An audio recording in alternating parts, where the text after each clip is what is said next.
A man and woman went to Las Vegas for their honeymoon and checked into a suite at a hotel. When they got to their room, they both detected a bad odor. The husband called down to the front desk and asked to speak to the manager. He explained that the room smelled very bad and they would like another suite. The manager apologized and told the man that they were all booked because of a convention. He offered to send them to a restaurant of their choice for lunch, compliments of the hotel, and said he was going to send a maid up to their room to clean and to try and get rid of the odor. After a nice lunch, the couple went back to their room. When they walked in, they could both still smell the horrible odor. Again, the husband called the front desk and told the manager that the room still smelled really bad. The manager told the man that they would try and find a suite at another hotel. He called every hotel on the strip, but every hotel was sold out because of the convention. The manager told the couple that they couldn't find them a room anywhere, but they would try and clean the room again. The couple wanted to see the sights and do a little gambling anyway, so they said they would give them 2 hours to clean and then they would be back. When the couple had left, the manager and all of the housekeeping staff went to the room to try and find what was making it smell so bad. They went through the entire suite and found nothing. So the maids put in new sheets, new towels, took down the curtains and put new ones up, cleaned the carpet, and cleaned the suite again using the strongest cleaning products they had. The couple came back 2 hours later to find the room still had a bad odor. The husband was so angry at this point, he decided to find whatever the smell was himself, so he started tearing the entire suite apart. As he pulled the top mattress off the box spring of the bed, he found a dead body of a woman.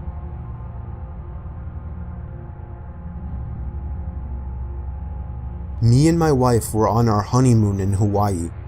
We were on the island of Oahu, sitting on the beach.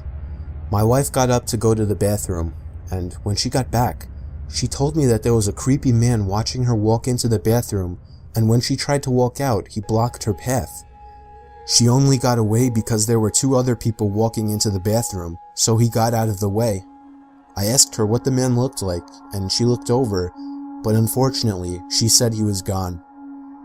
Our hotel was walking distance from the beach, so we got back quickly, but we made sure to report the man to a police officer we saw walking on the beach, and then we washed up before going out to eat.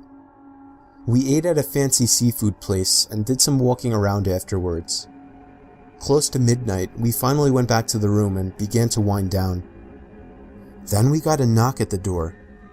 I looked through the peephole of the door and saw a man in a maid uniform standing outside. I opened the door and he immediately tried to let himself in. I pushed him back a bit, asking him what he wanted. He told me he left something in the room while cleaning earlier and needed to get it out. The only thing, we left the do not disturb sign on the door all day. Then I noticed he was making eye contact with my wife. My wife then screamed, "That's the man!" I didn't understand at first, but it was too late for that. The man had already lunged at me, holding my throat with one hand while reaching behind himself with another. He pulled out a knife and started swinging at me, and if it weren't for my wife coming over and smashing his face with the lamp, I would have been as good as dead. The commotion drew out all the inhabitants of the neighboring rooms. One of the women started freaking out and screaming, making the situation worse. We called the police, and so did the hotel. It turned into a huge, horrible scene, but we were just happy to be alive. We were questioned when the police arrived, and some of the other people around us claimed to have witnessed it all. We still don't know what kind of intentions this guy had, but if I had to guess, I would say he wanted to get to my wife. He must have been one very dumb person to think he would get away with something like this in such a public building.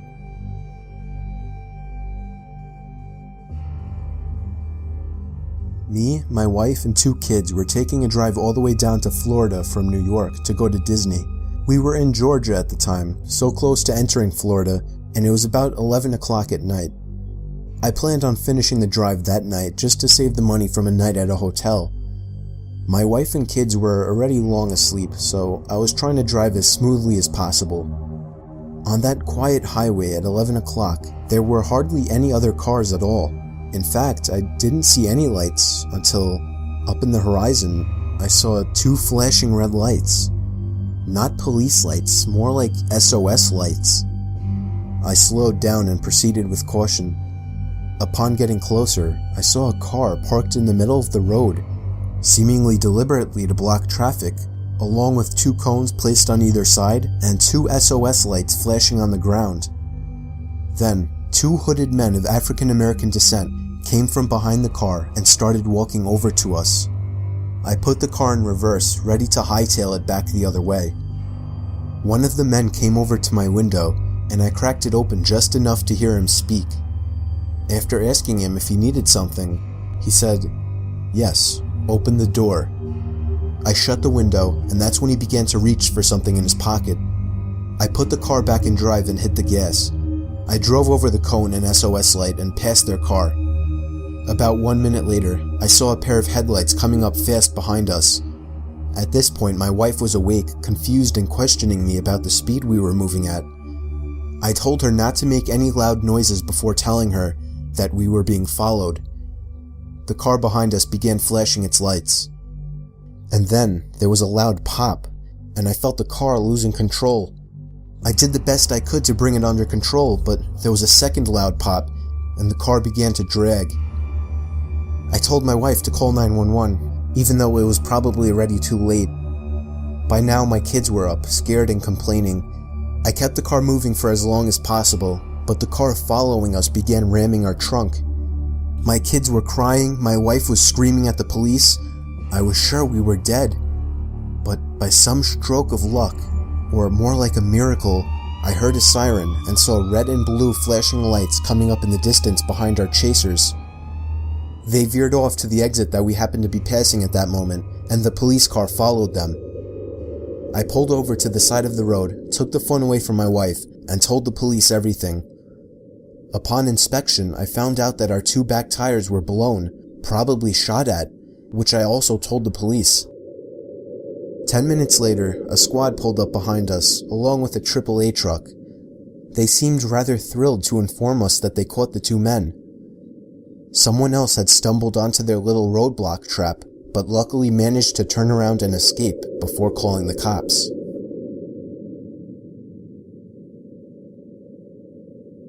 When my sister was in her 20s, she was on vacation with her now husband, and one of their destinations was St. Martin. They had rented a car to get around and such. One day while doing sightseeing, they were on some side road that was rather isolated from any buildings or signs of civilization. It was a nice scenic route to take, but other than that, my sister tells me that it was a pretty dead road, so it probably didn't lead anywhere important. They eventually came up to something odd. There was the back of a car sticking out of the crops on the side of the road. As they pulled up closer, they could see it was some unbranded rusty neon blue car that had seemingly swerved into the crops. My sister's husband pulled up and stopped the car, telling my sister to wait in the car. He got out to check it out. From what my sister tells me, her husband looked through all the windows of the car for anybody at all. She watched as he then looked down and jumped back at something. She then got out of the car to see what was wrong. They both got down low to have a look underneath the rusty old car. What they saw was horrifying. There were 2 grown men with large knives in their hands, along with a bloody dead body laying between them. My sister's husband literally pushed her all the way back to the car and shoved her into her seat. The 2 men had crawled out from under the car and were now on their feet. He made it back into the car just in time to drive off down the road. They stopped at the nearest sign of civilization, making sure they weren't being followed, and called the police. Both of them seem to get uneasy when the topic is brought up, so we try not to remind them of it, but I can tell my sister has always been a bit different ever since this happened to her. I was 16 years old and the summer had just started. Our grandparents were treating the whole family to a 10-day cruise. It was a Royal Caribbean cruise, and we were going to Florida and the Bahamas. It was me, my 2 brothers, my sister and her boyfriend, my parents, my aunt and uncle, my 2 cousins, and my grandparents. I spent most of my time hanging out with my older brother, Rob, who was 20. We got to share a room together, even though it really wasn't allowed. We just claimed that our dad was staying with us in that room. So one night, me and my brother were in the nightclub of the ship. I snuck in using someone else's ship ID card. When I was in there, I noticed some older, creepy-looking man sitting by the wall, and I was sure he was staring intently at me. I made a point of moving around to see if he was really looking at me, and his head turned to face me wherever I went. I was feeling really uncomfortable, so I left right then and there. I coincidentally found my sister and her boyfriend sitting by the bar outside of the club. I sat down with them for a bit, and a few moments later, I saw the same man from in the club, now out by the bar, sitting across the room, and he was still staring at me.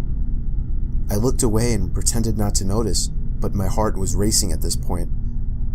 I contemplated whether or not to tell my sister, but I ended up not telling her. I don't know why.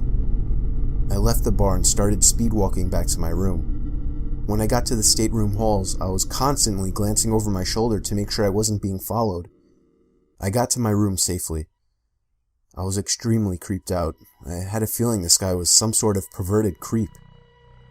I got a knock at the door, and I got a little nervous. I looked through the peephole and saw my brother, so I let him in. I did not see the strange man again until late the next night. My brother and I went with my sister and her boyfriend to one of the restaurants on board at like 1 in the morning. They weren't planning on going to sleep anytime soon, so I told them I was going to crash, and I walked back to the stateroom. But when I got there, I saw that the door to our room was cracked open a bit and the light was on. I knew for sure we shut the door when we left, and there was no chance room service was in there at an hour like this. I proceeded with extreme caution and slowly pushed the door open completely. There was nobody in the room. I checked the bathroom, but it was empty too. All of our stuff was still in the same spot that I remembered it was in. I kind of just figured maybe Rob came back to the room for some reason when I wasn't with him and forgot to shut the door, so I just went to sleep. I woke up to darkness and the feeling of something brushing against my cheek. It was a hand.